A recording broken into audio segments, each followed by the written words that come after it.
Dave Hooker Show. A presentation of Off the Hook Sports. Objective insight, expertise, top guests. Available on YouTube, Apple, Spotify, and the Off the Hook Sports app. Download now for free. Also available on offthehooksports.com. I compute and obey. Now to Dave Hooker. Ready.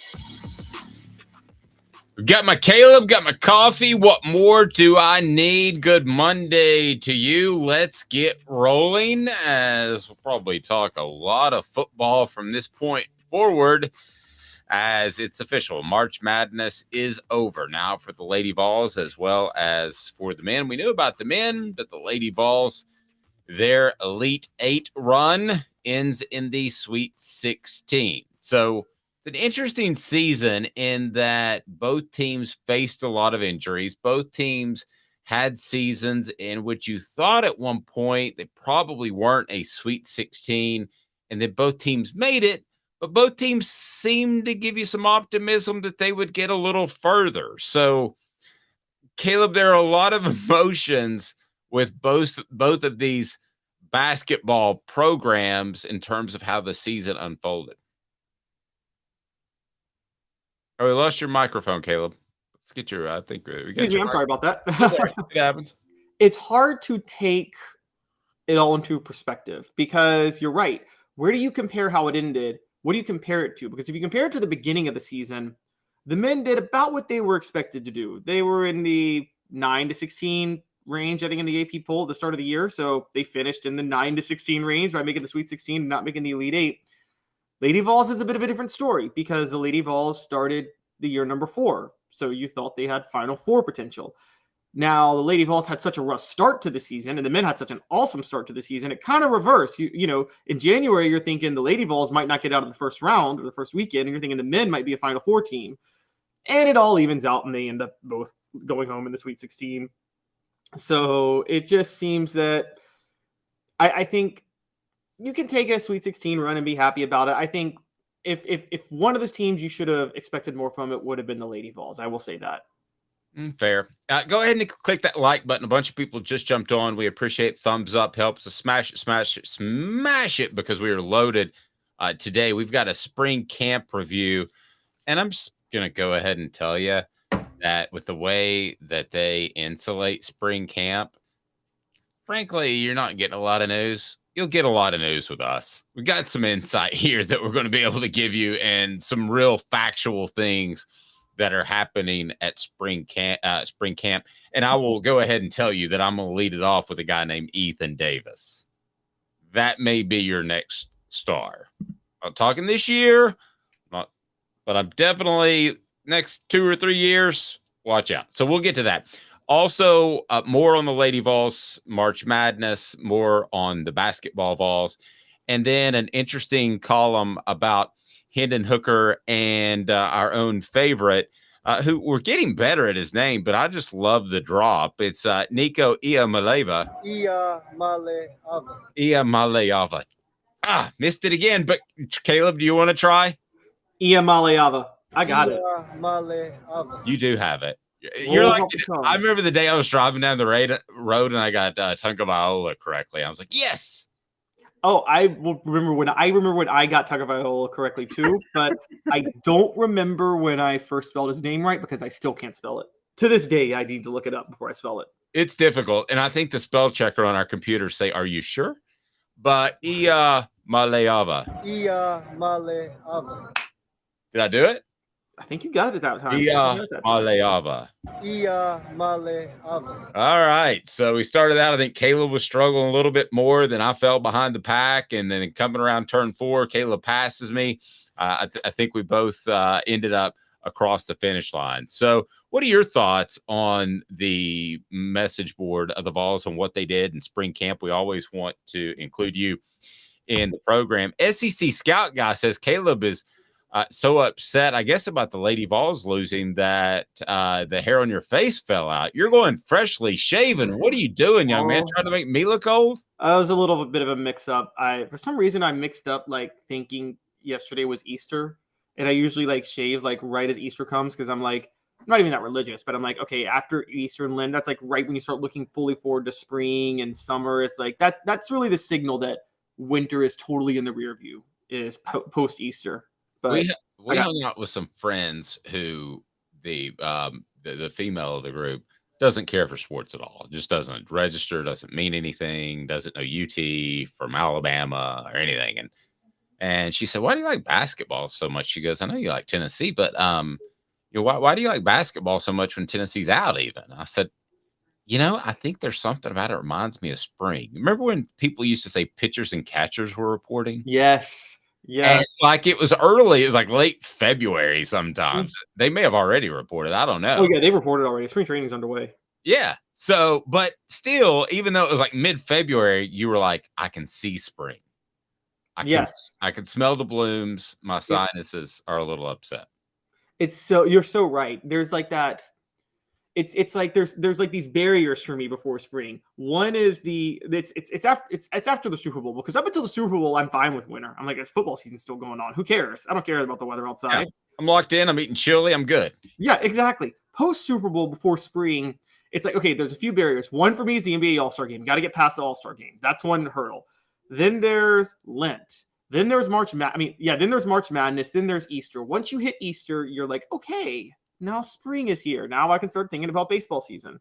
Yeah, I can handle this. Hit that thumbs up button. Let's get her rolling today with today's tough question. It's brought to you by our friend Andy Mason. AndyMasonRealEstate.com is today's tough question. Today's tough question.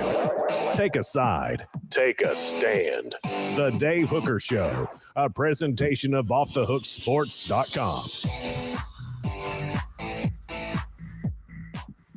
Talking some quarterbacks, there's a great opportunity out there that you need to avoid, and that's the opportunity to lose thousands or tens of thousands of dollars in the real estate market. It's not going to happen with AndyMasonRealEstate.com. AndyMasonRealEstate.com, over 40 years of experience in the Knoxville area in real estate. Best prices, best service. How simple is that? That's AndyMasonRealEstate.com. So today's tough question, also brought to you by our friends at Craven Wings. Never frozen, always fresh. I had them a couple weeks ago. It's my new go-to place in Knoxville for meetings and just having wings and watching ball. And it's great. Love the Choto location that has just a fantastic brunch, an unbelievable brunch that they launched on Tuesday. So today's tough question, let's get right to it. And it's kind of a difficult one. I want to set this one up. And the way I want to set it up, if we can, there was an article about what incoming quarterbacks. Is that what you saw from Tom Luganbill and Craig Hubbard? Yes, incoming quarterbacks, 2023 recruits at some big name programs, basically. Some of the top name quarterbacks at these schools. Although they did leave out Arch Manning, so. They left out Arch Manning? They left out Arch Manning. Yep. So, but to be fair, these aren't incoming quarterbacks, excuse me. These are incoming top recruits players. These are top players that comparing them to other great players. So to be fair, I think this is part of the reason they left out Arch Manning is that I don't really think there's a high ceiling player that has recently played at Texas that you would want you would expect Arch Manning to surpass everybody that's played quarterback at Texas since Vince Young or Colt McCoy, put it that way. Oh, no love for Quinn Ewers, No. Which I understand. Okay, so Craig Wings, today's tough question. Do you expect Nico Iamaleava to be better than Hendon Hooker? What about this? First time we've ever done this. This makes my day. I may shut down the show and take the rest of the day off, because if you come up with a poll that's exactly 50-50, then you've done something. Right now, we're exactly 50-50. So the two options for the Craven Wings today's tough question is, yes, Nico, much more talented. Nope, Hendon was great. Right now, it is exactly 50-50. Exactly 50-50. So mash the like button and share your thoughts. And I was playing around with the Restream YouTube, and I think I can share your thoughts on the screen, but it could be a complete disaster. So we'll see how that goes. I might cut Caleb off. I might be off the air. Who knows? But do you expect Nico Iamaleava. Iamaleava. Iamaleava. Sorry, that is my fault. Nico, get me right.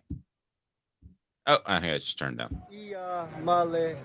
Iamaleava. So, do you expect him to be better than Hendon Hooker?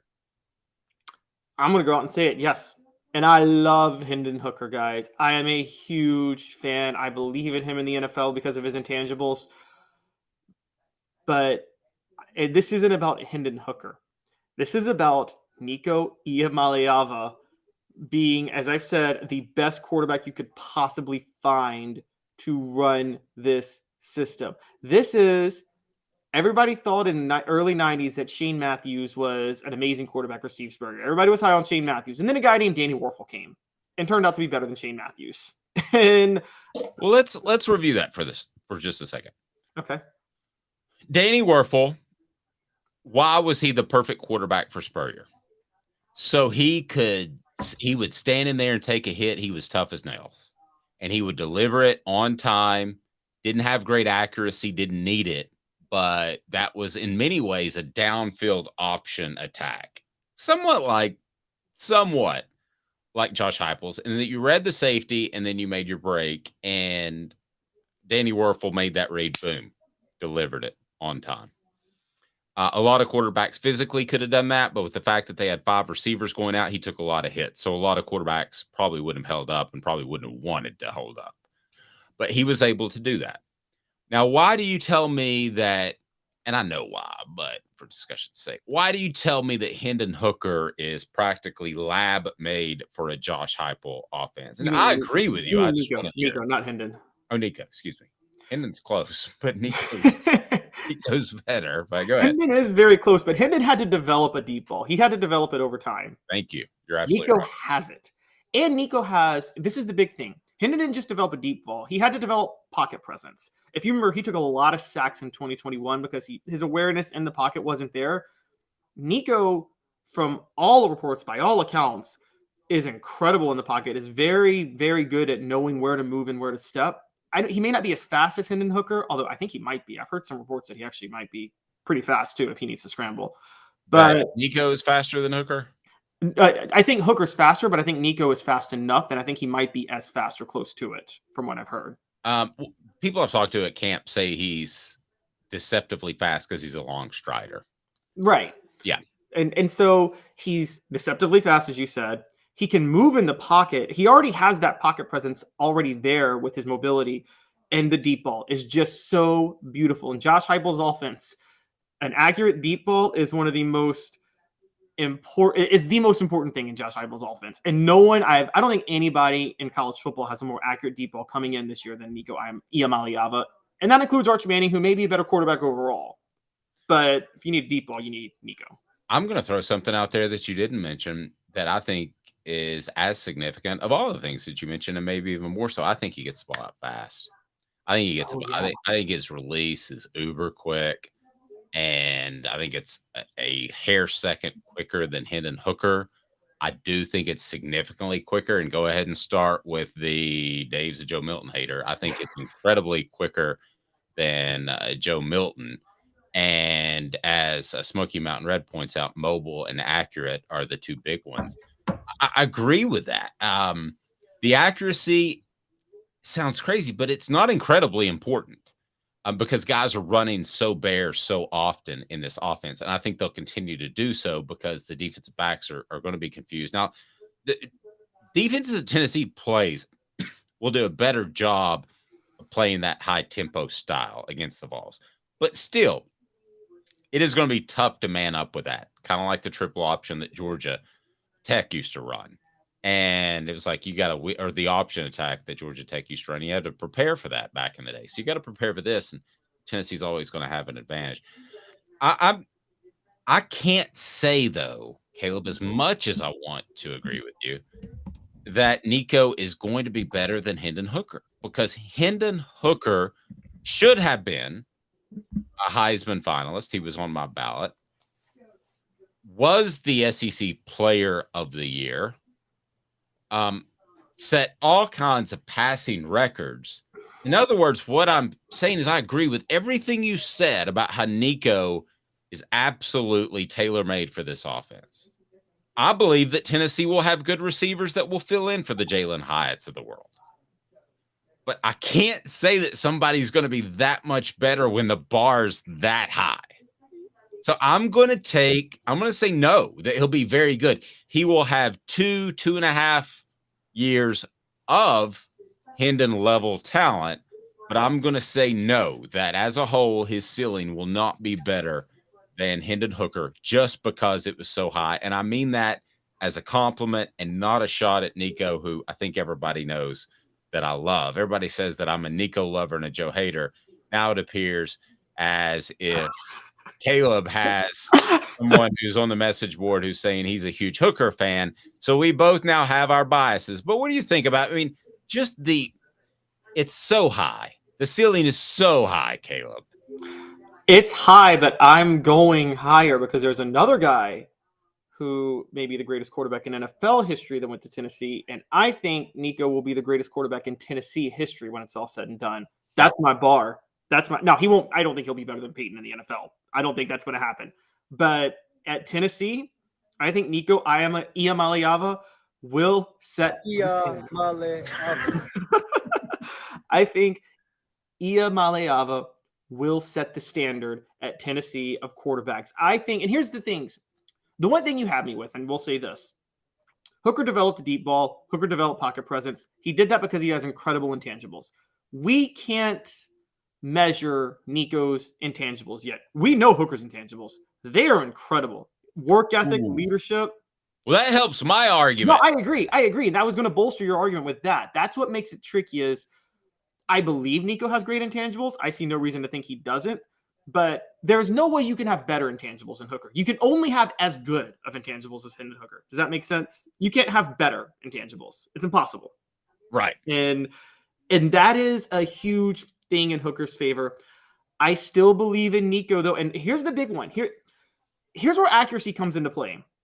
Remember the Georgia game last year where Cedric Tillman couldn't get separation. Jalen Hyatt couldn't get separation. They tried to sneak Princeton Fant out, and Georgia was ready every time they did that. Remember when they did all those plays trying to get separation? Well, with Hooker, you needed the receivers to beat their man and just be 10 yards open downfield.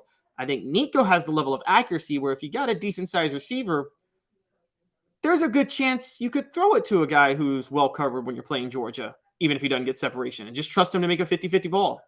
And you couldn't really do that with Hendon as much. No, that's fair. So everybody's beating up on me saying I'm campaigning for Nico to be the starter. And Dave, why do you hate Milton? I don't. The best story right now for this team and this team's morale and ability to have success is that Joe Milton grabs this job and he's the guy through December. That is the best thing that could happen for not only Joe, but for the program and for this show. That's the bottom line, because I know that a quarterback controversy gets people talking, but at the end of the day, Tennessee being more successful gets a lot of people talking. So now I'm not campaigning. And for the record, just because I saw the little tag going across, if Joe wins the job over Nico, it's going to be because he didn't lose a job and he has the locker room. This isn't about learning the offense. Again, any quarterback's going to pick up this offense by fall camp. It's an easy offense to pick up, as you pointed out, Dave. It is. And we had somebody else that pointed that out too. It was Travis said the offense is incredibly easy. Issue will be if he can handle all the stardom. I agree with that. And we've got a knock-knock joke. Knock, who's there? Dave. Dave who? Dave hates Joe. I don't hate Joe. But a little bit of backup. Smoky Mountain Red says, is it wrong to say I really like two hookers? No, but you usually have to pay like triple for that. Well, between Dave and Hendon, Joe, hookers seem to be the reason Joe keeps losing his job. Right. That's the issue. Now, SC Scout Guy does bring up a good point. And I think SC Scout Guy is more of a South Carolina fan. So I always love getting perspective from other fan bases. He says, man, I feel bad for this kid. He has almost impossible expectations. He does. And Who Well, doesn't embrace expectations? Who's not great?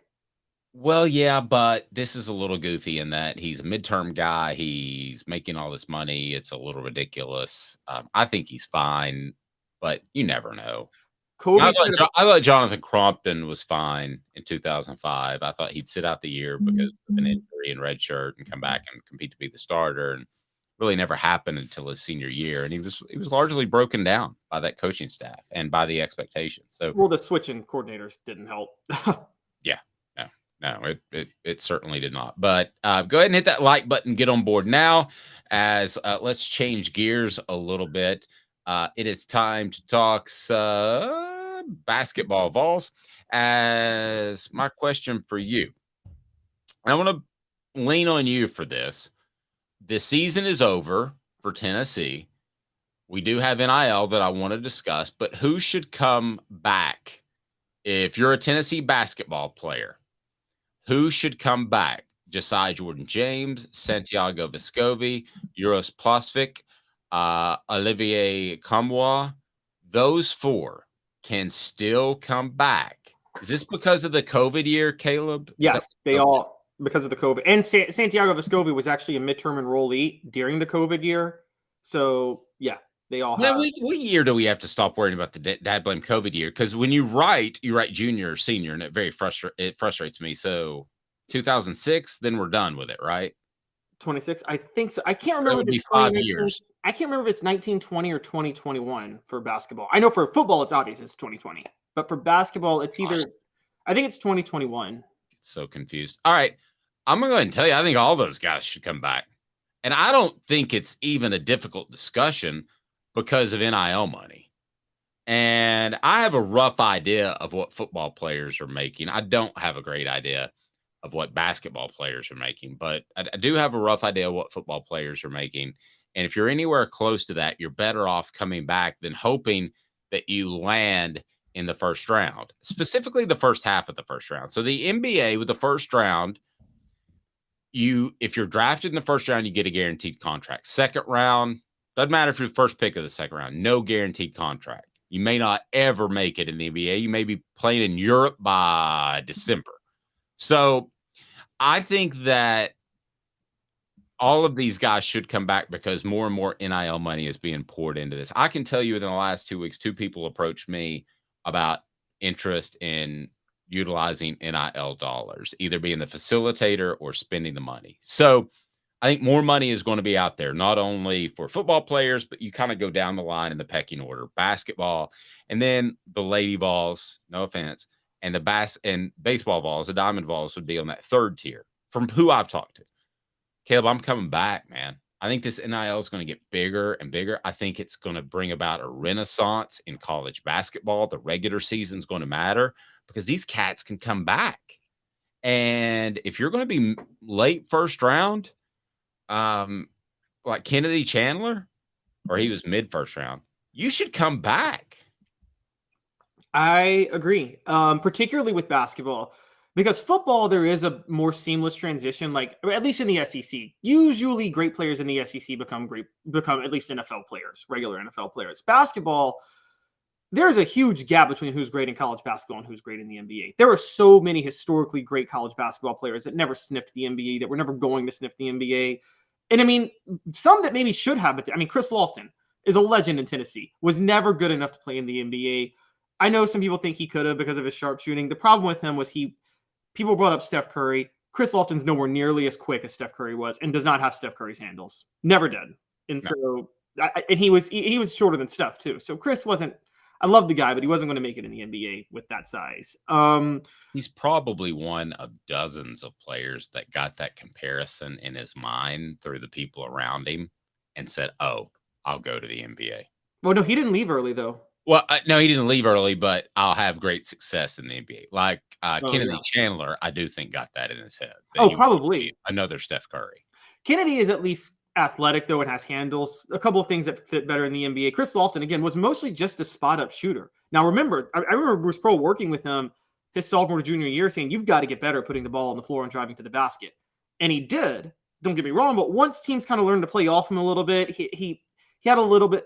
Yes, there was a cancer issue, but he had a little bit of trouble his senior year from that perspective, where teams realized that he was a bit of a threat driving to the basket, and he was only a threat when you didn't take it seriously, if that makes sense. And so I think that you're right. NIL is going to make things a lot more. It's going to make it worth a lot more money to stay. Here's the other part too. Development matters. I still actually, amidst the one and dones with the NBA, if you guys ever notice, the 3 and 4 year guys that get drafted late are the ones that almost always last. Like the one and dones that get drafted late in the first round and the second round don't last like the 3 and 4 year guys. Look at Grant Williams.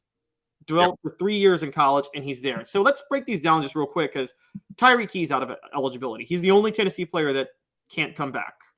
And quite honestly, he struggled too much throughout the year. I no disrespect, Tyreek, but I don't think he's going to be missed that much. Do you? I don't think Tyreek's mom thinks he's ready for the NBA. But he has no choice. He has no eligibility. Yeah. So, I mean, but yeah, if he had a choice, he should come back. All right. So, choice. Olivier Cumwa, he needs to be a little more, he needs to be a little better defending the stretch forward, a little more efficient, from that 15 feet out. I think we both agree with that before he has a chance in the NBA. Josiah Jordan-James needs to be more consistent shooting the ball from outside and needs a healthy year. He needs a full year to be healthy because I think he's got a ton of potential. Uros Plavchik, I mean, I talk about a 7-footer that hasn't developed. I mean, the guy still brings the ball down every time he gets a rebound. And I mean, there's no way you can make it in the NBA if you're doing that. And that's a huge problem. And then Santiago Vescovi, I would say, is probably the best cutout for the NBA right now. But I agree, there's probably more money to be made coming back for another year and just making NIL money. And then the last one would be Julian Phillips, the 5-star freshman. Dave, he's a 5-star. I thought he had Kevin Durant potential. He's got to come back, though. Don't you agree? Yes, I agree with all of those that you just mentioned. And I do. I mean, in all fairness, Grant surprised me. Grant Williams, I did not think that he was going to be a long-term NBA player. So I'm not perfect when it comes to the NBA. I'll be the first to say that. But I will say this. I don't know why we're getting feedback. I will say this, though, that I just don't see a guy that just exudes NBA talent where a team would say, maybe you can't come in and play right away, but we can develop you into a player. I think they saw that out of Grant Williams because of his heart and his desire, and he found a role and he fought hard all the time. I don't see that guy that either has A, that mindset, or B, that physical ability. Now, maybe as far as physical ability, I would have Josiah Jordan-James. Maybe as far as upside ability, he's got to be healthy. He's got to be healthy, and that's going to surprise me. Do you think he's going to surprise me? Not if he goes out this year, because I think this is the other thing. Who's going to, the NBA, it's such a luck game with drafting. Who's going to waste a draft pick on a guy that gets hot once every 5 games and hasn't been healthy one full season in college? I mean, that's just, you're not going to spend a draft pick on him. So he definitely needs to come back. I'm with you. Now on the other side, I guess if you want to think of the exciting side, imagine this team if everybody comes back next year. Like Rick Barnes. Very good. And what do they have coming in? Coming in, they don't have any. They have, I think, one high-profile recruit. No, they have a couple guys. Okay, so they have Cameron Carr, JP Estrella, and Cade Phillips. That's right. So 2 4-stars and a 3-star. JP Estrella is a center. Cade Phillips, a power forward. Cameron Carr is another one of those. He's another one of those scoring guards, but I think he can play the 1. So he's kind of got a Santiago Vescovi style. So they do have some guys coming in, but none of those guys I think would start next year. I mean, particularly 4-stars, if you ever noticed, develop more on Rick Barnes' system. And you still got Jemai Meshack. You still got a lot of other different players that are going to come in that are on the roster. BJ Edwards is going to develop next year. There's going to be some guys hit the portal, which always happens in college basketball. So, but I don't think Rick Barnes' biggest weakness, he has one big weakness and he has a big strength. His biggest strength, and I think we all agree here, he develops talent. We all agree. There's not a coach in basketball that's going to develop you better than Rick Barnes if you stay with him for 3 or 4 years. Okay, let me ask you this. Florida Atlantic, what'd you think of them over the weekend? And should it lessen the heartache for the Vols? I don't, because, I mean, this is just how March Madness works. Florida Atlantic should have lost the first game to Memphis. So you can look at them in the Final Four, but you can also say they got away with a horrible call to win their first game against Memphis. A couple of people want to jump on board and say, hire Florida Atlantic's coach. Do you see anything out of them that's special other than they play hard? Look, I said last week I would trust Danny White to make a hire that's better than Rick Barnes, only because it's Danny White. I wouldn't trust any other athletic director, but I wouldn't have been able to name coaches. And with Dusty May, who Danny White's brother found, I'm with you. I don't look at his record before this year. I don't think he had 20 wins before this year. And so he had one 30-win season, and a lot of smaller level coaches get hired after one successful season. And what a lot of people don't get is a lot of these success stories with these smaller teams are dictated by they are the one team loaded with experience in the conference that year. And so it's not so much about the coaching. It's just they just happen to be the most experienced team in the conference that year. It's not like what Bruce Pearl was doing at Wisconsin Milwaukee, which I think he won the league won the Horizon League 3 out of 4 years he was there, 20 wins every single year, 2 NCAA tournaments, a Sweet 16. That was, you could see, okay, year in, year out, he was winning there. If you're one of those coaches that half the reason you see these coaches get hired from smaller schools and then they fail at the next level is because they were hired after one successful season. And that one successful season was where they were just lucky enough to have way more experienced talent than the rest of the roster. And that by the way, that bodes in college football too. Would guys get hired up? Very true. Portions of the program brought to you by Vassy Lawn and Garden. Man alive, it's worth the drive. Vassy Lawn and Garden has their spring sale ongoing. Industrial mowers, commercial mowers, they've got it all. They've got the residential as well. But if you're restocking your fleet and you're a business for your own territory, or you've got a landscaping company that you're beginning, you need to go to Vassy Lawn and Garden, whether you're in Nashville, Knoxville, or Chattanooga. Man alive, it is worth the drive. You will love them. Vassy Lawn and Garden. So 2 minutes, and then coming back, we're going to get into some football, but Lady Vols as well. Stay tuned. Is Caleb still calling for Kelly Harper's head? We'll get to that after this. Stay tuned. Off the Hook Sports. Family has been creating jewelry since 1986. Each piece unique with a story all its own. I'm Rick Terry with Rick Terry Jewelry Designs. I'm a jeweler, and I want to be your jeweler. We're grateful that you chose us to be Knoxville's best jeweler. My family and staff look forward to serving you. So please come see us. Kingston Pike and Campbell Station Road in the heart of Farragut, and downtown on Gay Street, right next to the Tennessee Theater. Inflation has risen to the highest level in over 40 years, according to the April 2022 U.S. Inflation Calculator. Will your investments provide you the income you need in retirement? Are you losing purchasing power of your savings due to inflation? Simply stated, if the cost of goods and services are 8% higher and you're only earning 4% in your investments, that money buys you less of what you need. Right now is the time to act. Call Guardian Investment Advisors today. Hey folks, Gary Viles here. I want to personally invite you to North Knoxville's newest sports bar and restaurant. It's Big Orange Phillies, located in Black Oak Center. And yes folks, it's happening in Halls. Big Orange Phillies offers family-friendly environment with homemade meals and the best deli-style subs around. Billiards, darts, jukebox, shuffleboard, and cornhole, and a full bar. We also offer valet parking on weekends and during special events. We even have a covered back patio. It's happening at Big Orange Phillies. We want, we need, and we appreciate your business. Hi, Mike Davis here with City Heating and Air, reminding you to always dare to compare. Our team provides quality local heating and air service, installation, and maintenance across East Tennessee. We use only the best equipment like American Standard heating and air conditioning for your residential, new construction, or commercial needs. Honesty, dependability, and customer satisfaction have been the cornerstones of our business since 1961. City Heat and Air. Dare to compare. Chattanooga, we're at it again. For the 5th year in a row, you voted us best of the best criminal and DUI law firm. And finalists for best law firm and best personal injury firm. Thank you for the love, Chattanooga. We won't let you down. Do you want to own the more that owns every job? Then get to Vassy Lawn and Garden in Cleveland and get you a Toro. I'm David Vassy, here to talk to you about Toro. With a Toro Zero Turn, you'll get more out of every minute and you'll reach the finish line faster. At Bassey's, we like to say, no matter if you're mowing 3 acres a week or 11 lawns a day, homeowners and business owners alike find confidence in equipment they can trust from top to bottom. Bassey Lawn and Garden, Highway 60 North in Cleveland. Man alive, it's worth the drive. Got cataracts? We can fix that. Never miss another moment. With a little help from Doctors Campbell, Cunningham, Taylor, and Hahn at cctis.com.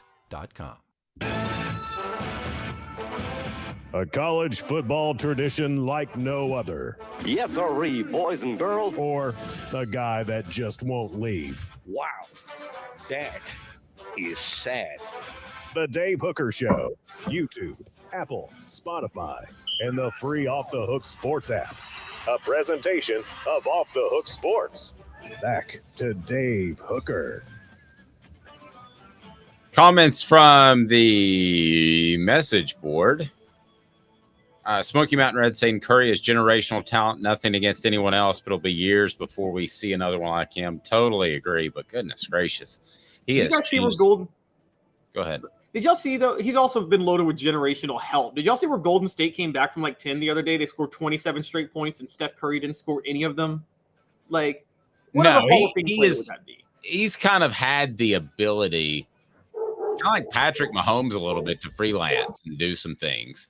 So more comments from the message board, as Smoky Mountain Red said, also bring Euros back for more bloody lips. I'm off with that.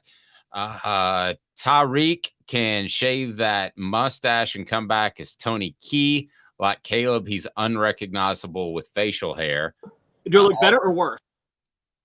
I think you can pull. I really think you're one of the rare people that can pull it off either way, with or without facial hair. I think Caleb's a good-looking guy regardless. I think with facial hair, I look like I'm 80. Smoky Mountain Red said, I'm excited to know JJJ, Josiah Jordan James, has a year left with COVID. I thought he had already used it, so that's a big one. And speaking of mustaches, I call Tyreek Key the state trooper of the group with a stash. So I wrote about this over the weekend, and I don't think we mentioned it on Friday. You know the new mustache crew in town, don't you? Oh, yeah, we talked about it last week. It's the tight ends. Did we? Yeah. Tennessee's tight ends. So if you haven't gone to the YouTube channel, check out the Vol Report with Jacob Warren, brought to you by our one and only Bassey Lawn and Garden, Man Alive. It's worth the drive. And I will tell you what, you will see a strong mustache by Jacob. But as I also included in that story, Ethan Davis, who I believe is a budding young star after 1 week of spring camp. Not that I would ever get ahead of myself, but Ethan Davis needs some help with his mustache. And I admit that when I was 18, I had 2 bald spots, like right in the middle of my cheeks, and it took till my late or early 20s till it was filled in. Caleb, you have a full beard. When did you have a full beard? You know, I never gave myself a chance for it to fill in until I hit my mid-20s. I got to be honest. I usually regularly shaved before then, so I can't say exactly when I got the full beard or when I could have had the full beard, if that makes sense. We talked about, it's Sean May, right? That is it. No, what is his name at FAU? Dusty May. Dusty May, excuse me. So Dusty May, we talked about, should Tennessee or another program go after him? And I would say, whoa, ease up. Don't get too excited. And that's the same thing that Caleb mentioned. SC Scout guy said, 1 year of success. Coaches, you mean like Darren Horn and Lamont Paris? Surely an SEC team would not hire a coach like that. Do you remember where Lamont Paris coached before? Chattanooga. Yeah. Yeah. I was around that dude a lot when I did a show in Chattanooga, and I could have told you that he was not ready for a big-time coaching job. I mean, it's just his first year, but you're right. He got hired off one successful season. Who's the most common one? I'm trying to think college football. Somebody who had one good year at a smaller school, got hired up, and then just failed. Scott Frost. Not 1 year, but. Oh, you're right, though. One undefeated year at UCF, then failed at Nebraska. And that's also because his offense is predicated on speed. And newsflash, Nebraska, you're not going to get speed at that program. You're not going to be faster. I don't think it's Scott's fault. I think he'll go on to have a good career somewhere. Yeah. But I think that that would be the example I would use. Go somewhere and be an utter disaster. And they had to talk him into that, and twist his arm and all that stuff. And it wasn't a good fit. No. And frankly, what is a good fit at Nebraska nowadays? I mean, Tennessee, thank your lucky stars that you're not that program, a program that was dominant in the 90s, as Tennessee was. But I'm sorry, the sports passed you by. Nebraska doesn't have the in-state talent or nearby recruiting talent to compete with the big boys anymore. They're not going to be able to institute this walk-on program where they take a guy who's 220 pounds and turn him into 280 pounds with, protein shakes, not D-ball. But they're not going to be able to do that anymore. And it's just going to be really difficult for them to be relevant. Can you ever see Nebraska doing what Tennessee did last year and will likely continue to do in the near future? A total resurrection of the program. I can see a total resurrection, but they can't do it the way Tennessee did it because Tennessee is predicated on speed. Now, the thing that one area where it's similar, where they could do was Nebraska in the 70s and the 80s and the 90s, they were sticking with the triple option when it had passed the game by. And so you had to prepare for the triple option once every week to play Nebraska, and then actually twice, because I think Kansas State was running it under Bill Snyder during that time too. But still, outside of those two, if you were in the Big 12, you would have to prepare for that once and change up your whole game plan, and it threw you off. Now, what Nebraska can do, and I think they're doing this, I think Trev Alberts, who is the athletic director there when he hired Matt Rule, basically said this. They're going all in on analytics, but not like standard analytics. They're actually like, I think they're using like a lot of data specialists from like Ivy League schools to try to figure out where they can get a schematic edge that no one is running right now. I think that's the smartest play they can do right now is try to figure out a schematic edge that no one's running, that no one's figured out. Well, that would be Josh Heupel, which relies on speed. Yes, but Josh Heupel isn't the only offense that has a schematic edge no one's figured out. There's probably something that no one's figured out yet that hasn't even been invented yet. And that's what they're working on with Matt Rule is Matt Rule leans heavy into analytics. Well, but wait, Caleb. But who can have a schematic edge in college football that's not based off speed? Because speed is based off the passing game, which the rules now, the downfield blocking on RPOs allow you to basically, as Gary Danielson once told me, bastardize college football. I mean, maybe there is one, but what would be a ground-based innovative system? Because Nebraska is not going to have the outside cats to run. You're right. They can't. You got to think of something else. Now, start with this. Start with where could Nebraska get an advantage? They could get an advantage where Iowa and Wisconsin have one, but Iowa and Wisconsin run much more simplistic offenses, which is they can find those blockers, those offensive linemen that are the best blockers in the country. That still is true today. The Midwest, that upper Midwest produces the best offensive linemen by far. Look at the NFL. The NFL is loaded with offensive linemen from that region. Nebraska can get those. That's their strength. Get those linemen and try to figure out where you can generate an advantage with just those linemen. Because Iowa and Wisconsin, they just stick to a pro-style offense and just run the ball nonstop. And that you can't do that. It's too simplistic. The minute they run into Ohio State, they get blown out. But you can figure out something with that system, I think. And I think that's where they need Matt Rule's creativity. Well, let's do this. Let's go ahead. And since we're in the football mode, let's get to 4 downs. We'll get to the Lady Vols here momentarily. And I don't think Caleb's going to fire Kelly Harper today, but you never really know for sure. Portions of the program are brought to you by Zul Beer. Go to xulbeer.com. Zulbeer.com, xulbeer.com. Worldwide award-winning craft beer and parking downtown. It is phenomenal. It is the place that you want to be if you want to have fantastic beer, and you can do that. SEC Scout guy said Paul Johnson tried the triple option at Georgia Tech, and it worked okay early on, but people caught on quickly. I don't know. I think it worked for like a dozen years. At Tech, if you're pushing 9 wins, that's working. Oh yeah, this day and age in particular. Look, I'm going to say this is one of my hot takes. I've said this a few years ago. If you guys know if people who don't know the layout of Georgia Tech, and like this isn't your grandfather's Georgia Tech, I think Georgia State has a better chance of being an elite program than Georgia Tech in our lifetime. Okay, why? Georgia Tech is another one of those schools that has certain academic standards that they don't fully compromise on. And they don't invest in as much in the athletic programs.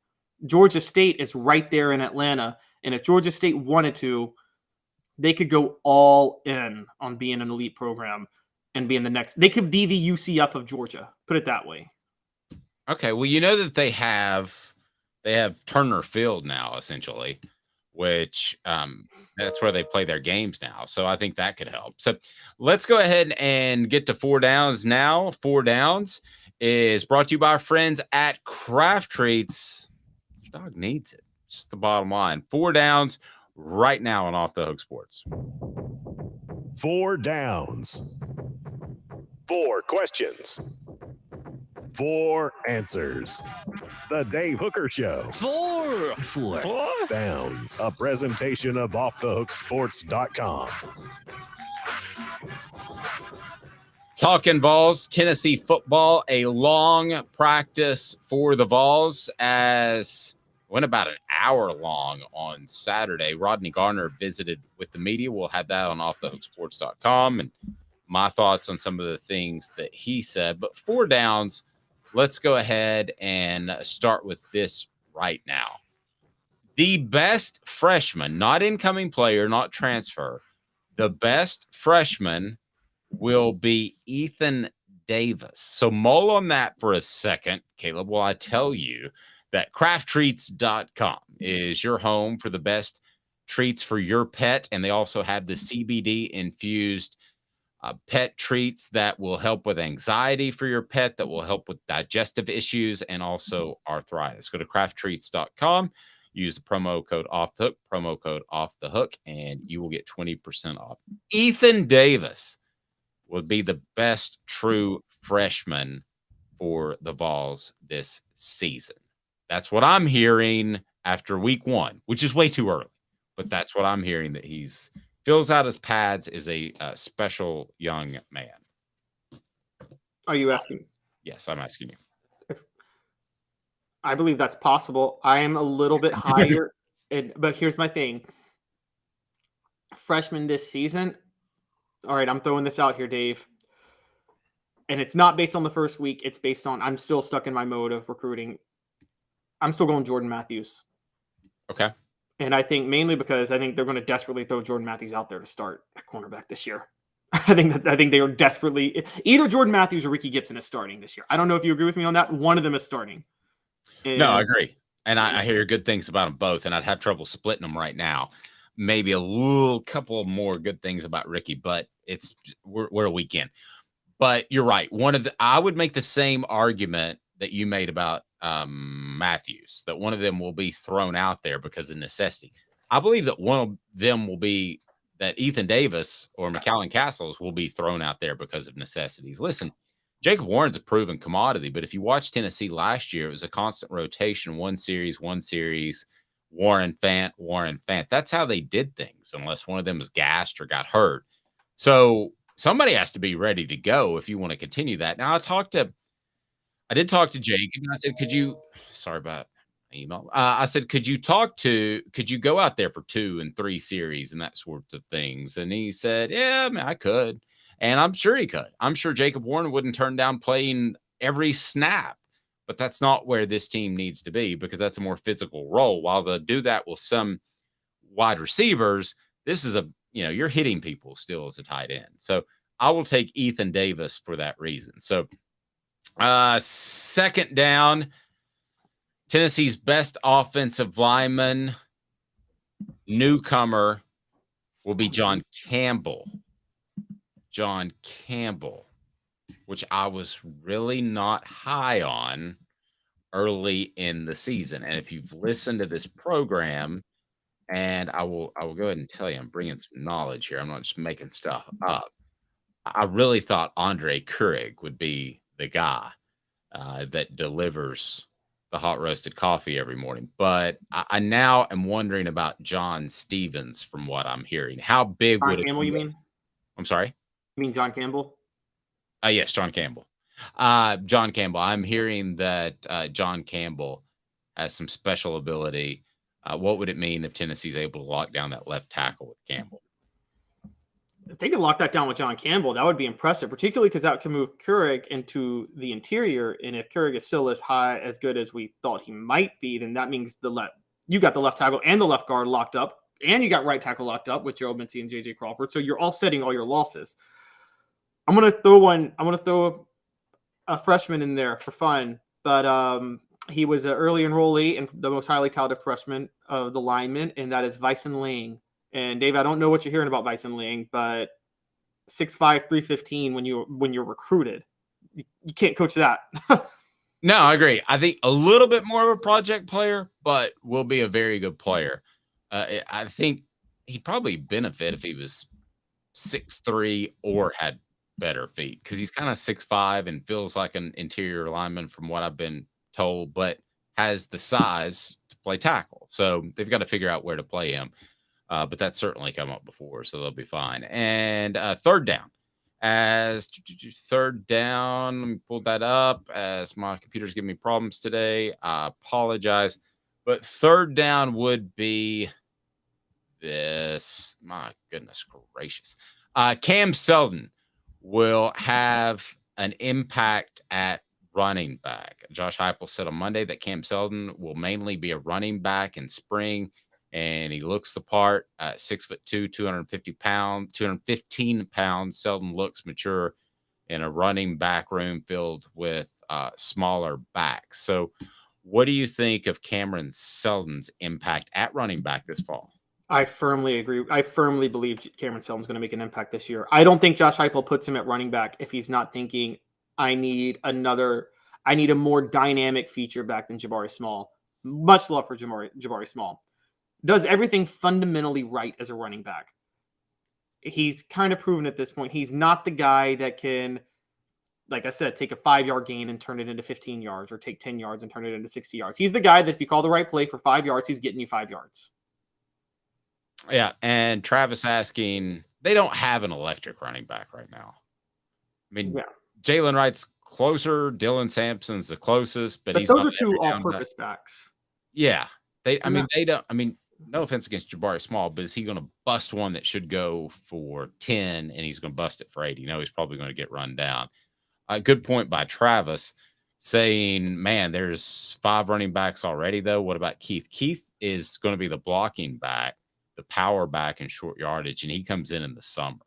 So I do believe Tennessee, as you pointed out, Travis, will come into preseason camp with 5 running backs they'll try to get a look at. Now, the problem with Seldon is you're behind Dylan Sampson, you're behind Jabari Small, you're behind Jalen Wright, and I think Sampson is on the rise. So how do you work your way in there? I think he'll have an impact in some shape, form, or fashion. And here's the thing about running backs. Well, who were we talking about before the season last year? We were all talking about Justin Williams-Thomas. Now he's transferred and gone. He looked like Tarzan, played like Jane. And Seldon, though, they look at and they think, we got to put you there immediately. That's a pretty clear sign, as Caleb said, that instead of receiver, he can be a standout running back. And listen, you could watch high school tape of Jamal Lewis all you want to, but you didn't know he was going to show up and be an absolute bull in a china shop. I mean, in college. So, yeah. I mean, with running backs, sometimes they can show up in August and they're like, whoa, that's the best guy. I mean, you were closer to the program than I was at the time. Was the only reason they didn't start Jamal Lewis at the beginning of the season was he didn't know pass protection that well? I can't for the life of me figure out why he didn't. Why was it Mark Levin? Was that his name? Mark Levine who started? Yeah, Mark Levine. It was 3 things. I think they underestimated how good Jamal Lewis was, and he was a gamer. Okay, I don't think he was a great practice player. Pass pro was the other. And if you go back and actually look at Mark Levine's stats in that Florida game that you're referring to, he played okay. It was they thought they could lean on an offensive line. So that sounds like about 4 things. But all in all, it equals a bad decision. Yeah, exactly. He should have been. But some of the players on that team will tell you that Mark did fine. But no, you could have a running back, and Seldon might be the guy that shows up on campus this year and has just a fantastic season. So, and don't forget, guys, because we bring up Jamal Lewis, like we talk about Mark Levine, Sean Bryson was on that team, and then you had Travis Henry and Travis Stevens, who they were the oddballs out at that year. Travis Henry and Travis Stevens barely played. No one knew what was going to become of them. That was a loaded situation. And in the early 90s, they had 4 running backs at one time with James Stewart, Mose Phillips, Aaron Hayden, and Charlie Garner. So it's not crazy to go that deep at running back. 4th down. Who's the leader on offense and defense? Okay, so last year, you may rip his play, but Caleb's pointed this out, and it was very apt and changed my perspective on the way I looked at Trayvon Flowers.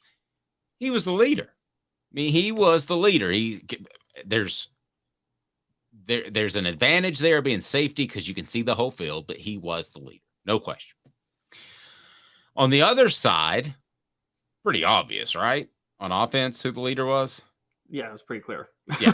His name was Hendon Hooker. Great last name. So who is the leader on both sides of the ball? That's 4th down. I'm going to go first, if you don't mind, Caleb. And it's not just because he works with us and he's on our YouTube channel, but I think Cooper Mays, from a lot of people I talk to, has already accepted that leadership role and has gone from being the little brother of Trey Smith and Cade Mays to being the dog leader in the room. And I can tell you, people I've talked to within the camp, Cooper's going to tell you something once, and if you don't listen, that's on you.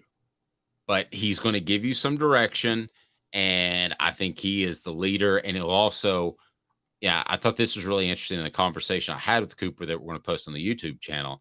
He said that a lot of times Cade Mays, his brother, or Trey Smith would handle the line calls because when he first started playing center, he wasn't ready from a mental and physical perspective. So they would handle some of the line calls. Well, now he gets to handle all of that. He makes it easier for the the quarterback, and he makes it easier for him because he'll handle some of the line calls. So those are, that's my leader on offense. My leader on defense, I have no idea. And that is my honest opinion. I don't know who that person is. I think everybody likes Omari Thomas and his upside, but he is not a vocal leader. Rodney Garner talked about that over the weekend. You want to go 2nd level linebacker, maybe it's Aaron Beasley.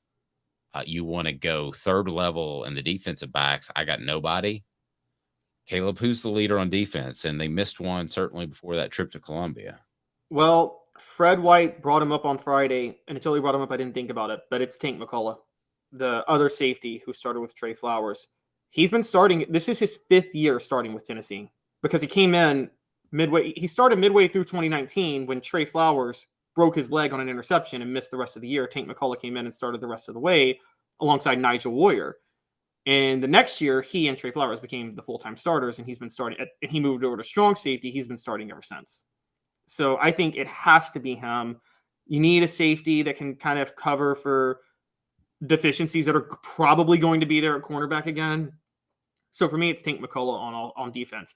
I think there's 2 leaders on offense, and it's so cliche because you brought up Cooper, and I'm with you. I think Cooper's a leader. I do. I was going to go there too, but I still think Joe Milton's going to be a leader. I've heard enough people talk about him that I think you're going to have, and by the way, that's what you want. You want your center and your quarterback to be the 2 leaders of the offense in most situations. And I learned this with, I guess, Peyton Manning and Jeff Saturday back in the day. They were both kind of leaders of the offense in different ways because Peyton said, and you probably know more about this than I do, but quarterbacks don't even understand the language the offensive line has. Apparently they have their own language for audibling and calling plays and blocking schemes that is completely different from the quarterback and what he's doing.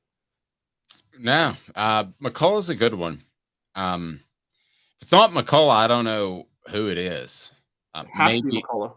It has to be. I mean, Keenan Peely, if he plays the mic, which we think he will, would be the guy that you would say naturally just because you play the mic, but he's just showed up on campus. Yeah. Are you immediately going to be a leader? I mean, it even took Al Wilson 2 years to become a leader. That sometimes is more difficult to be in a productive player. So yeah, I think McCullough's a great one. Absolutely love that. We have Jalen Wright playing the tight end fullback role. No, he can't. No, I think that's Khalifa Keith. I'm not going to Keith or one of the tight ends. Yeah. Well, it's not. I don't even think Jacob thinks it's going to be Jacob. Well, Jacob's a little too tall. You want your right. Yeah. Which is exactly what he said. He has 6'6". It's tough to get leverage from a fullback position. Yeah. Yeah, that was the king of that was. Do you remember how many times on the goal line? Because in 2000, Travis Henry was a dive over the goal line constantly. And then remember Travis Stevenson next year, he would consistently go under the defensive line to get into the end zone. Dude, I remember that scary moment where Travis Henry landed on his head and his mom ran out on the I field. remember that. That was crazy. That was against Vanderbilt. Golly, sometimes you just have to stop in the middle of a football game and say a little prayer. And he did that. I mean, he went up and over every time on the goal line. He was diving for the end zone every single time. Okay, so what the H coming up next? Does Nick Saban really care about Alabama's entire athletic department, or was he just saying stuff flippantly? I want to ask that question because he may have undermined Alabama's basketball team. Is the bottom line. Portions of the program brought to you by City Heating and Air Conditioning, cityheatandair.com. Integrity matters. You might not need a whole new unit. You might just need something pretty easy like a part or some Freon. So that and the Lady Vols coming up next. Stay tuned. We'll be back with you in give me 3 minutes. And let me tell you something about Campbell, Cunningham, Taylor, and Hahn right now. Sun, sand, and salt water, the beach is a very relaxing place. Unless you wear contacts. Ow! Open your eyes to the best the beach has to offer with LASIK vision correction from Campbell Cunningham Laser Center. Ah. Do you want to own the more that owns every job? Then get to Vassy Lawn and Garden in Cleveland and get you a Toro. I'm David Vassy, here to talk to you about Toro. With a Toro Zero Turn, you'll get more out of every minute and you'll reach the finish line faster. At Vassy's, we like to say, no matter if you're mowing 3 acres a week or 11 lawns a day, homeowners and business owners alike find confidence in equipment they can trust from top to bottom. Vassy Lawn and Garden, Highway 60 North in Cleveland. Man alive, it's worth the drive. Hey folks, Gary Viles here, Viles Automotive on Callahan Drive. I've been selling cars here in East Tennessee for 27 years. In that time, I've come to realize it's not about the car. It's about you, the customer. So I'm here to take care of you just like family. Good credit, bad credit, you name it, we can get you taken care of. If we don't have it, we can find it for you. We go across the country to get any vehicle that you want. And here at Viles Automotive, we don't believe in fake numbers. We just give you great deals. And as always, we want, we need, and we appreciate your business. Hi, Mike Davis here with City Heating and Air, reminding you to always dare to compare. Our team provides quality local heating and air service, installation, and maintenance across East Tennessee. We use only the best equipment like American Standard heating and air conditioning for your residential, new construction, or commercial needs. Honesty, dependability, and customer satisfaction have been the cornerstones of our business since 1961. City Heat and Air. Dare to compare. Chattanooga, we're at it again. For the 5th year in a row, you voted us best of the best criminal and DUI law firm. And finalists for best law firm and best personal injury firm. Thank you for the love, Chattanooga. We won't let you down. Our family has been creating jewelry since 1986, each piece unique with a story all its own. I'm Rick Terry with Rick Terry Jewelry Designs. I'm a jeweler, and I want to be your jeweler. We're grateful that you chose us to be Knoxville's best jeweler. My family and staff look forward to serving you. So please come see us. Kingston Pike and Campbell Station Road in the heart of Farragut, and downtown on Gay Street, right next to the Tennessee Theater. Who's this guy? Hello, wizard. The Dave Hooker Show, Who? a presentation of Off the Hook Sports. What? YouTube, Apple, Spotify, and the free Off the Hook Sports app. Back to Dave Hooker. If you're listening on the YouTube channel, we appreciate that. Hit the thumbs up button, like. If you're listening on any other platform, be sure and turn your notifications on so you'll know when Cooper Mays goes live today on our YouTube channel. Subscribe. We appreciate that. Download the app. It's free and it's awesome. So check it out. I open with a comment from SC Scout Guy, and he said, quote, "I think for once the attention was not on his program, and he was taking a shot at Oates." So who might SC Scout Guy be referring to? Well, I'll tell you right now. It's Nick Saban. What the? What was he thinking? Release the hounds. The Dave Hooker Show. Keep cool. A presentation of offthehooksports.com. What the H in honor of Norm Macdonald.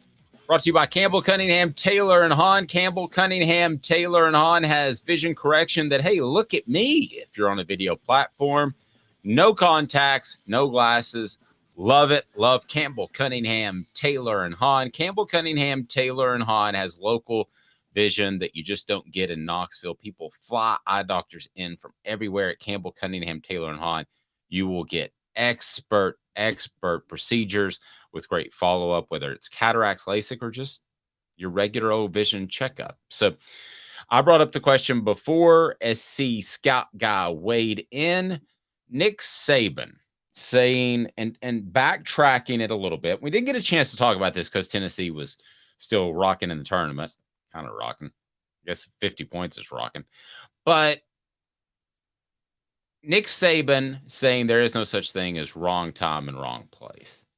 So then Nick Saban, that seemed to be a reference, right, to Nate Oates saying wrong time, wrong place. Who, by the way, some people have said before all of this happened with Brandon Miller, some people were saying that Tennessee needs to go after Nate Oates because Nate Oates was hired by Danny White at Buffalo. But that was a weird situation because he was an interim head coach, and it kind of felt like Danny White wasn't sure who to hire, so he interviewed the players, which is usually the wrong answer in hiring a coach, to interview the players. You will hire the wrong guy. But in this case, it worked out, and he goes to Alabama, and he gets a guy like Miller.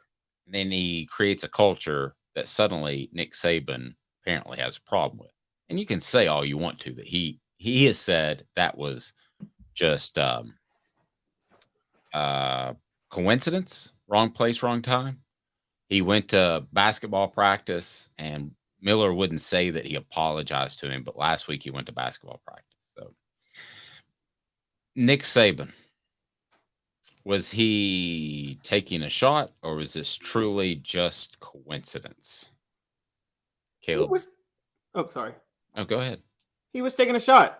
This is ultimate gaslighting, because we talked about this last week, remember, and we just assumed that he was taking a shot. We didn't even have a debate about him taking a shot. No. So we're talking about it just like assuming, like, obviously this is at Nate Oates. For him to walk this back now I got a lot of respect for the things Nick Saban does to run his program, more than a lot of people who cover Tennessee. I get he's a little sanctimonious, but honestly, I don't think it's as annoying as other past sanctimonious head coaches. I got to be honest with you. There's been worse than Nick Saban for someone to have his level of success. Joe Paterno. Hugh Freeze. Hugh Freeze. I mean, not the level of success, but sanctimonious is Hugh Freeze. Oh yeah, Hugh Freeze is. He is the most disliked because of that in coaching circles. Oh, absolutely. In coaching circles, he's referred to as Pastor Hugh, and it drives other coaches crazy. It implies that they don't have good moral values when you constantly preach it yourself. And by the way, the funny thing is he doesn't have good moral values. He fulfills the stereotype that many people have, that the more you throw your Christianity in someone's face, the more you're hiding something shady. And I mean, he fills that perfectly. But yeah, so the thing I don't like about Nick Saban is he has no problem gaslighting what we do, the media, as if we're doing something wrong. You obviously were taking a shot at Nate Oates. And by the way, you had every right to take a shot at Nate Oates. And I actually disagree with SC Scout guy. I don't think it was about the lack of attention on his program. Nick Saban's coaching the Alabama football team. He's going to get his attention. He doesn't need to try to steal back page headlines in Tuscaloosa. Alabama football is always going to beat Alabama basketball. What he is going to do is try to make sure no unwanted attention goes on the overall program. And let's be honest, there could be look, Alabama's already struggling a little bit in NIL. They're not on Tennessee's level with NIL. They're not on Texas A&M's level with NIL. If you combine that with just a little bit of negativity on things like what happened with the basketball program, combined with the fact that Nick Saban's a little bit older now, you could start seeing a few, 1, 2, or 3 recruits be deterred away from the school over the next few years. Well, Alabama fans should know this, but they don't want to know this because it's fun just to refer to him as the great deity Nick Saban. But the simple fact is, moves he makes like this, and there have been about 3 or 4 that really stand out. One was pace of play. He didn't like that other people were running pace of play. Then what did he do? He hired Lane Kiffin. The other has been he hates NIL. He hates the transfer portal. And then what happens when an investigative group asked Alabama for how much money they spent in NIL? They didn't release the number. And now it's this, and it's with Nate Oates. So everything is very orchestrated. And Alabama fans, you can take that for what it is. You can like it. You can hate it. I really don't care. But the guy doesn't wake up in the morning and have his moon pie without thinking how he's going to open the wrapper on his moon pie. He has 2 moon pies every morning. Is that what he has? And so there's nothing that guy does throughout the day that's happenstance where he's like, oh, I didn't see myself here. But the question I have, is that good for Alabama's program? Because Nick Saban's long in the tooth. How much does he have? 2, 3 years left? Probably. I'd go 2 or 3 before 4 or 5. Nate Oates took them to a Sweet 16 with Brandon Miller. So do you allow Nick Saban to run your athletic department? Because that is what he is doing through public sentiment right now. He is putting pressure. I bet most Alabama fans couldn't even name who Alabama's athletic director is. They just think it's Nick Saban. Yeah, half of them would say Mal Moore. Yes. And I will go ahead and tell you right now that Nick Saban is running the athletic department. And if this Nate Oates thing gets any uglier, he's going to find a way to pull some strings and get him replaced. Yeah. It's simple, Caleb. I mean, the money is like 20-1.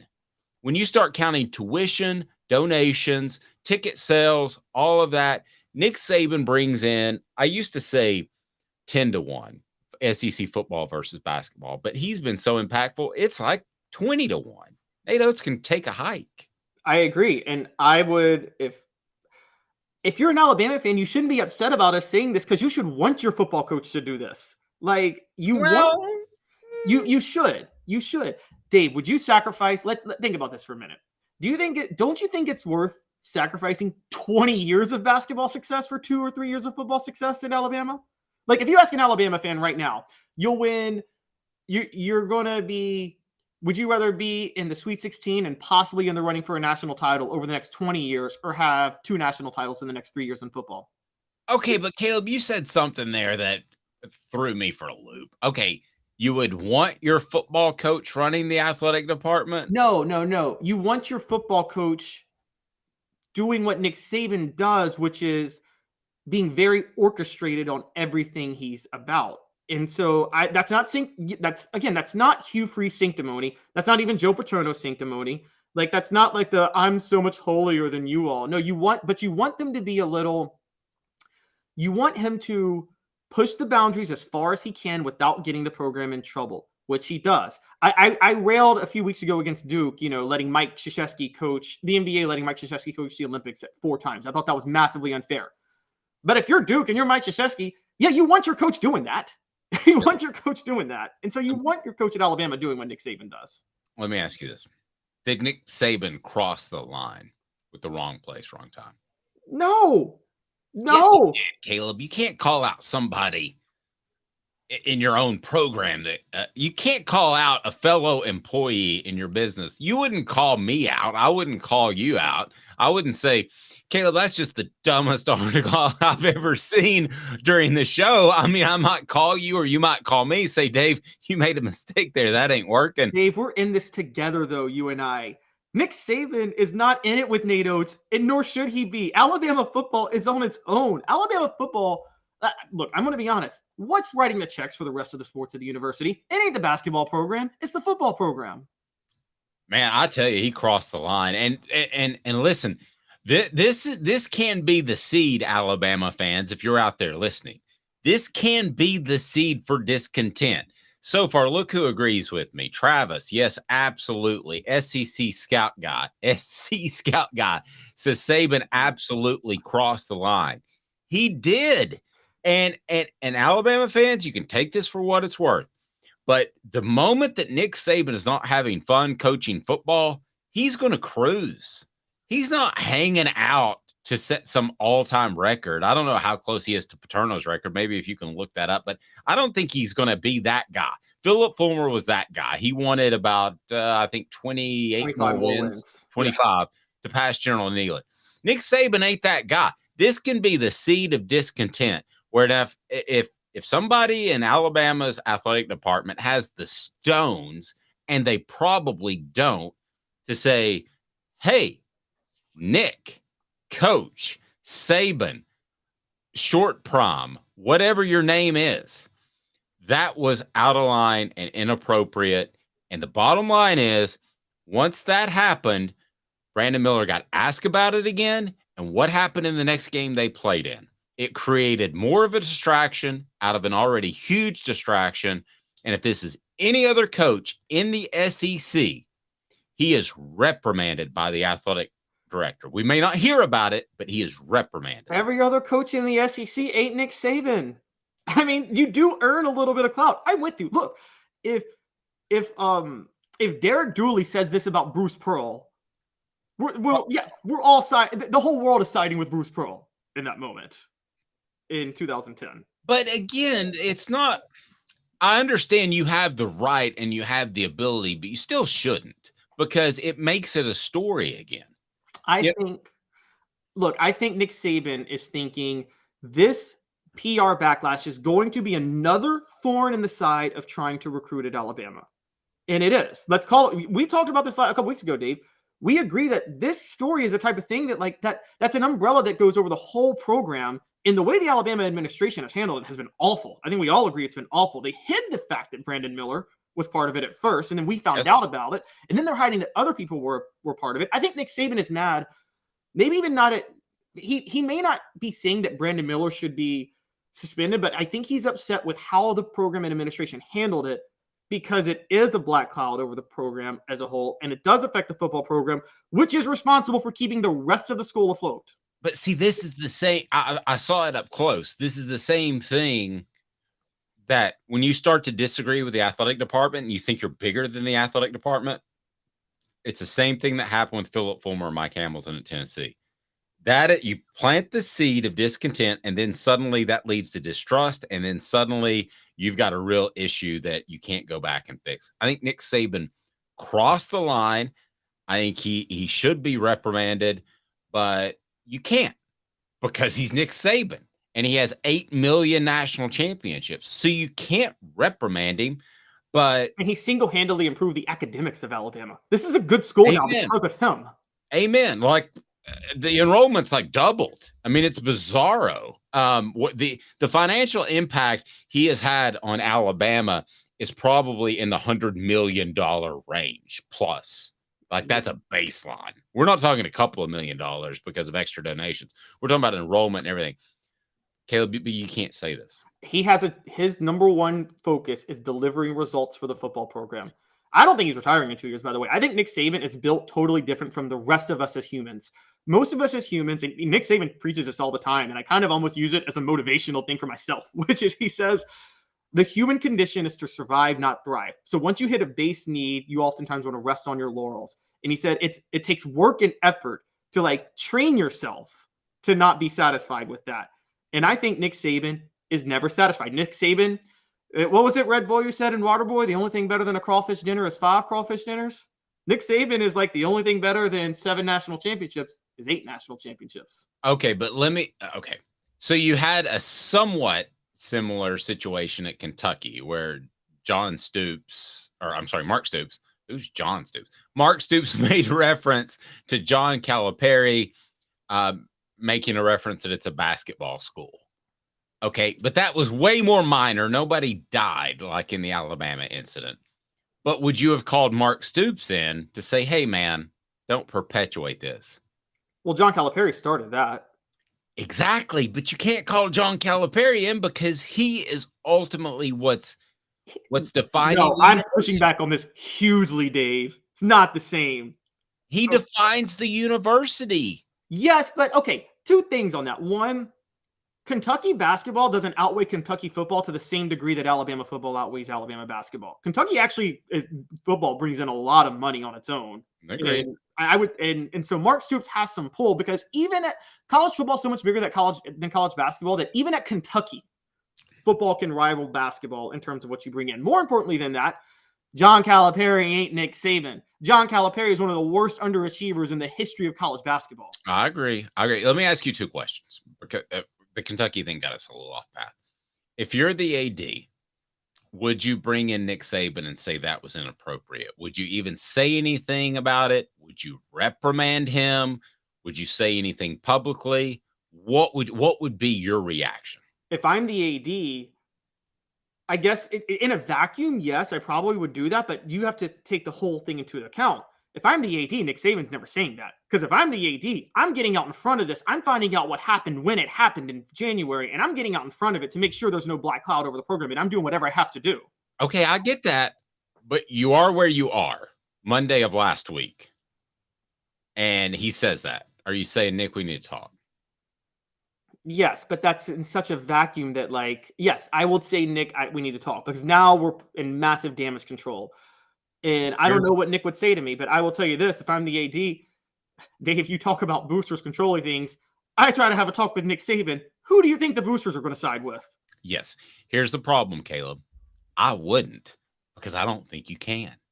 I don't want to even create that little thread of Nick Saban saying, well, I could go coach somewhere else and win a championship. You're right. That is true. I wouldn't call him in. And that's the problem. He's gotten too strong in a lot of ways. And that's happened at other schools.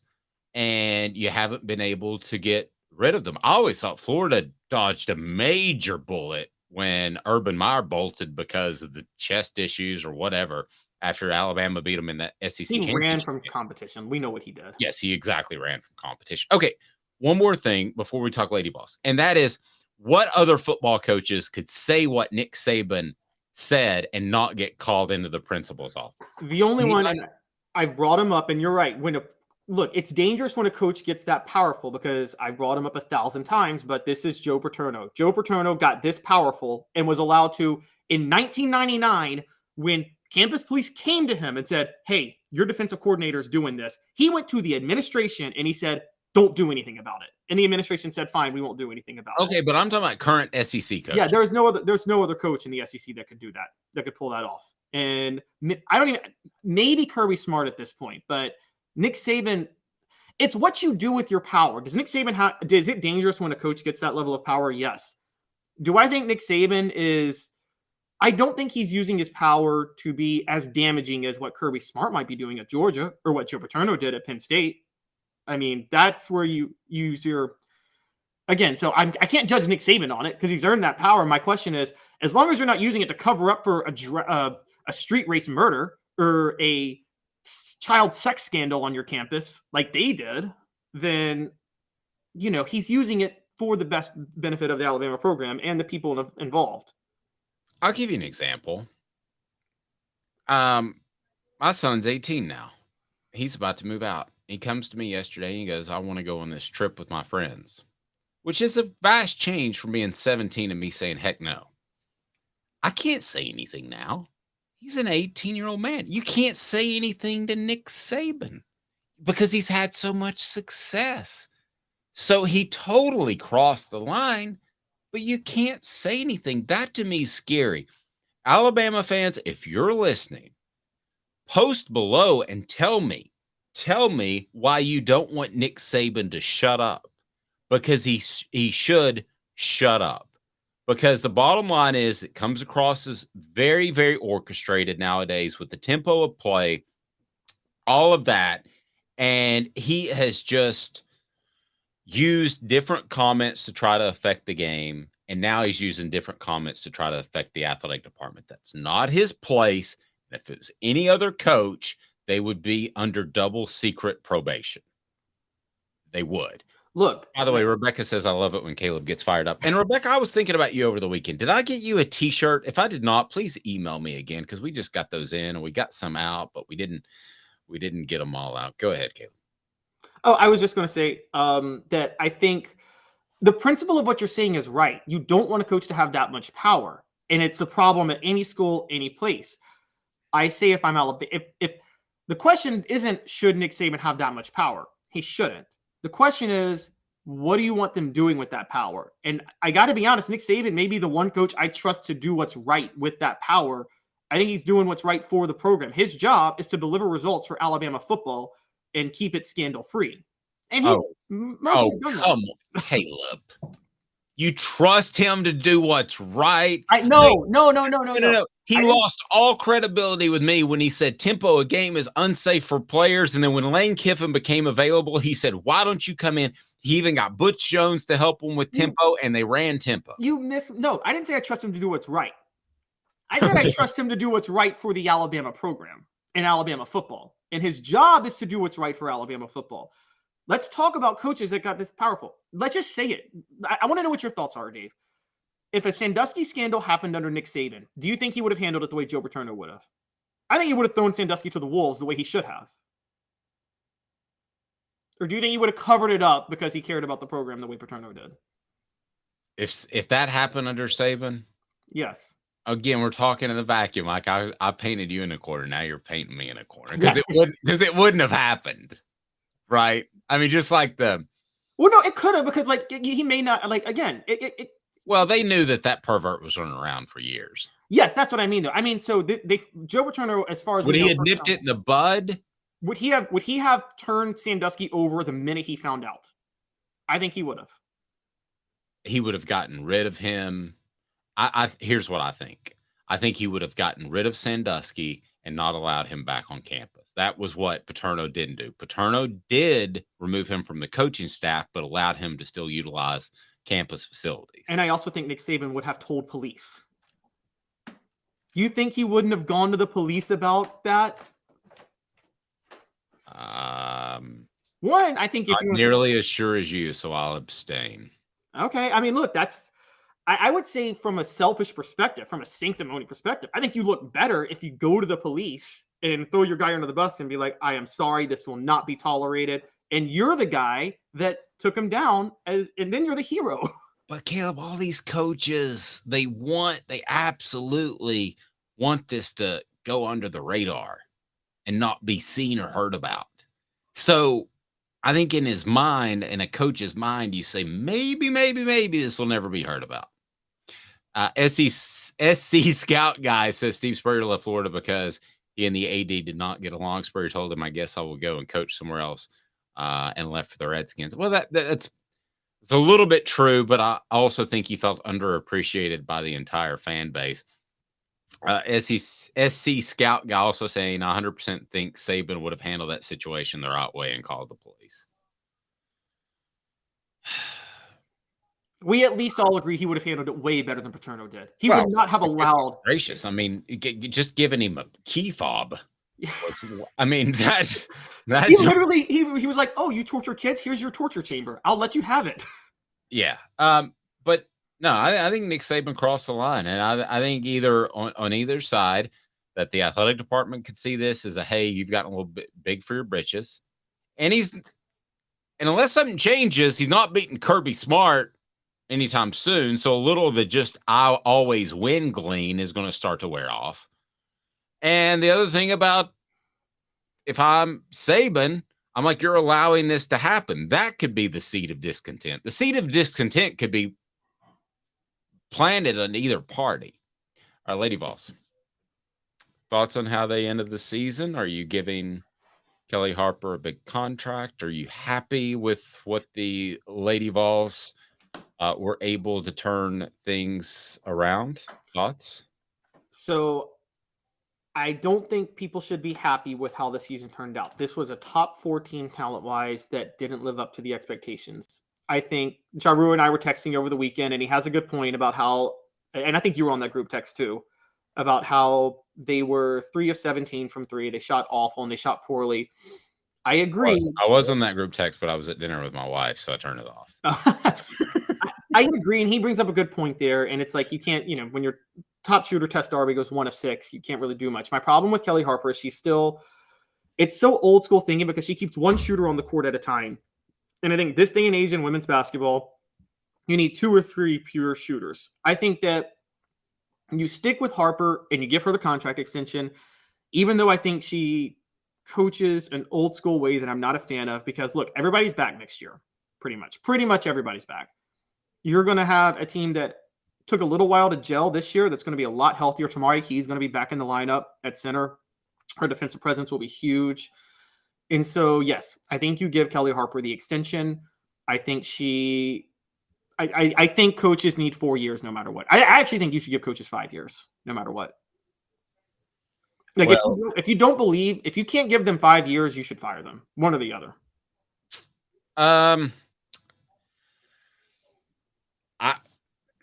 This is not going to be, you're not going to be a fan of this, Lady Vol fans, but I'm just going to tell you, the Lady Vols program is never going to be even remotely what it was under Pat Summitt, and that's partly because of Pat Summitt. Pat Summitt built the entire game to be more competitive. So whereas I thought baseline was making the Sweet 16 under Pat Summitt, that's not going to be the case. Sweet 16 is a decent run.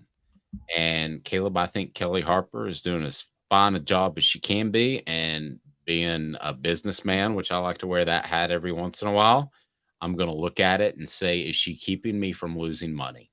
So I would judge her by the fiscal sheet every June. That's the end of their year. June 30th is the end of Tennessee's fiscal year in the athletic department. Is Tennessee women's basketball, the Lady Vols, losing money, making money, breaking even?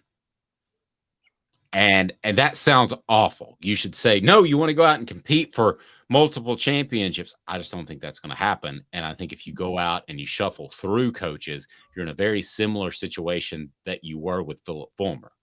With Philip Fulmer, the football coaching community disliked Tennessee because of what they did to him, because they thought the whole place was in shambles after Lane Kiffin left. And if you run through 2 Pat Summitt assistants and they have not been enough to placate Tennessee's fan base, then here is exactly what you're going to have. You're going to have people in the women's basketball community say the same thing. Don't think for a second you're going to make a run at Carol Lawson or Dawn Staley, because you ain't. SC Scout guy says, I think the Lady Vols overachieved. Losing Key was huge. I'm just going to be honest with you. I got zero problem with where they are. Well, Dave, let me ask you this, because you were there when it happened. Didn't this whole angering people in the community, don't you think that already started when Dave Hart made the right but tough decision to force Pat Summitt to step down? I think there were a lot of people that had feelings over that, even though it was the most necessary, difficult move you had to do. Yeah, he didn't need to kill off the Lady Vols. That was a dumb thing. Yeah, I mean, that was dumb. But listen, with Pat, and I hate saying this because of all the people in coaching that I have reverence for, or people, period, she's right up there at the top. She didn't know because of her disease, but she should have hung it up a year earlier. Maybe 2 or 3. Yeah, and I was told by some people that were friends with Pat that things started to show up even way before we knew about it, like 4 or 5 years, that there was some weird things happening with her and her mental ability. So, yeah, and the last year, I know from guys covering that program, she didn't talk to the media nearly as often. I mean, Pat Summitt would go over there and she would do 3 stand-ups for the television station. She'd do a one-on-one with the radio. She would do the print people all at once. She would do all that. And it got to the point where she was lucky in her last year to talk like once every 2 weeks. And Holly Warlick would stand in there. So, yes, he made the difficult decision of doing that. It was an unpopular decision at the time. You would have liked to have thought, and I've had two very, very close family members go through the same thing. And you can tell them all day, Caleb, I don't know if you have, but it's a terrible disease. You can tell them all day, you need to do this. And they'll say, okay, that makes sense.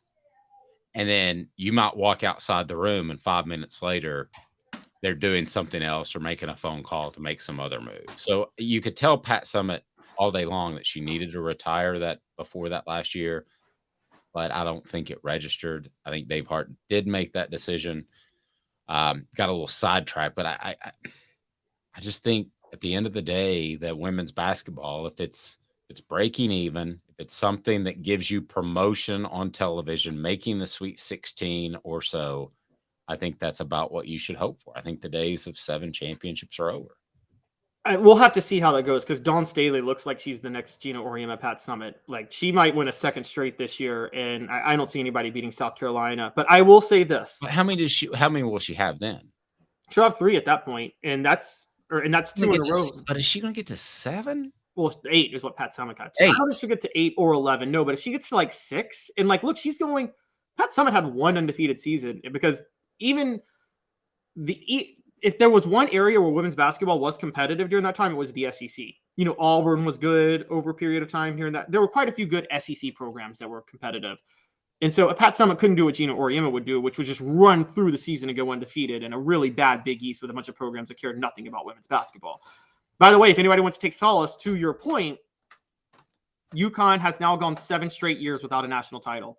That's after they were on a 120-something game winning streak and won 4 straight. They've gone 7 without one. They just missed the Final Four for the first time in, I think, like 16 years. And if anybody wants to take a little solace in some karma, Gina Auriemma, the year Pat Summitt died, made the decision out of sheer pettiness because she didn't commit to him to keep Candace Parker off the Olympic team in 2016. Candace Parker's won 2 titles, a finals MVP since then. He hasn't won a national title since then. That's just sweet karma, isn't it? Yeah, it's pretty sweet. Mike saying parity in men's and women's basketball is so much greater than the 80s and 90s. Sweet 16 is much more meaningful now. It is in the men's too, to a smaller extent, but definitely the women's. Well, the women's game is better. Problem with the men is that the great teams, the good players are just not as good as they were in the 90s and the 80s. I'm just going to say it. There's not as much development in college basketball anymore. Travis saying settle for less. Who would hire Harper right now? And Danny White is the best AD in the country. But again, you're talking about a move that if you own a business, the risk reward is not there. What's the reward? That you make $100,000 more dollars. The risk is that you create a deficit in your budget. Well, and the real problem is, and here's where it's really hard, because you made a point that if you move on from Harper, which I'm with you, I think you stick with Harper. Give her the 5 years. Look, I have to say this. I think you have to keep people happy for the budget. You obviously have to keep fans and people in the community happy. The Lady Vol fan base community thinks something that's wrong, but they think it, which is they are very big on keeping the Pat Summitt connection alive with whoever you hire as head coach. You and I, stop. I know, but that has to stop. I know it has to stop. You and I are on the same page. You don't get that's why Kelly Harper was hired in the first place. Philip Fulmer all but admitted it in his press conference. He's like, when I first did the search, it was all look for the best coach, but too many people in the community. It was a big deal to get a former Lady Vol to coach the program. And I'm like, wow. There is a culture, a sense of pride specifically with that community that I understand because Tennessee was so out ahead of the curve embracing Title IX. And they played such a role in getting women's athletics to become a national brand that if, we all hope one day the WNBA generates a profit. If it does, you trace it back to Tennessee and Pat Summitt in the 80s. That's what you trace it back to. And that's where they started. And there's a huge sense of pride in that. Rightfully so, but you're right. You're going to go down the ship with that sense of pride, you're going to be like Princeton in football, which was the greatest football program ever in the 1800s and 1900s. If Kara Lawson called from Duke, and by the way, Kara Lawson went from 17-13 in 2021 to 2022 to 26-7 in 2022 and 2023 this year, made it to the second round. So she's building something there. If she called and I said, I want the job, I would say, let's say they moved on from Kelly Harper. I'm not saying that Kara Lawson would try to get the job while Kelly has it. But if they made that move, I would say, Kara, are you sure? Are you sure? Because we need to be sure on both sides. You need to be sure that you're willing to dedicate 10 years to this program, that this is your destination job. And B, you need to understand that the scrutiny is going to be higher because you're tied to Pat Summitt. And I would tell her as an athletic director, if I'm Danny White, I don't think it's a good move, but I can't turn you down because you have a public image that I think would help in recruiting. You have shown success, and you do know the ins and outs of the basketball program. I don't think you could tell her no, but it would be a very hesitant yes. Yeah, I think I agree with that too. And I mean, I think you have to make it very clear what she's walking into. I don't even think she would know exactly what she's walking into. I think Carol Lawson is probably, because she started late coaching. I think Carol Lawson started late coaching, and I think that helps her because she understands some of the changes to women's basketball that I'm not sure Kelly Harper does. It's my only thing. And look, Pat Summitt didn't understand the changes to recruiting and didn't accept them in the 2000s. I mean, you can complain all day about Gino Auriemma using ESPN studios to get talent. You got to use your advantages at that point. You got the Women's Basketball Hall of Fame in your hometown if you're Pat Summitt. Use that to your advantage. So tomorrow we will continue our position by position preview of the Vols as spring practice continues. They're off today. They'll be back again tomorrow. OffTheHookSports.com. What you need to know from week one, we'll post later this afternoon. And why there's a new facial hair trend with one of Tennessee's position programs, even though both Caleb and I have gone sans beard. We've dropped it. Ready for spring, baby. Yeah, I think we're looking young and handsome. At least Caleb is. He's Caleb Calhoun. I'm Dave Hooker. We'll also have a big recruiting update tomorrow as that news continues to flow in at Off the Hook Sports. Again, we got the app. Get the app. If you haven't gotten the app, be sure to have your notifications on. Hit that thumbs up button one last time for the like, and be sure you're subscribed. We'll have Cooper Mays coming up later today. Have a fantastic day, everyone. He's Caleb. I'm Dave.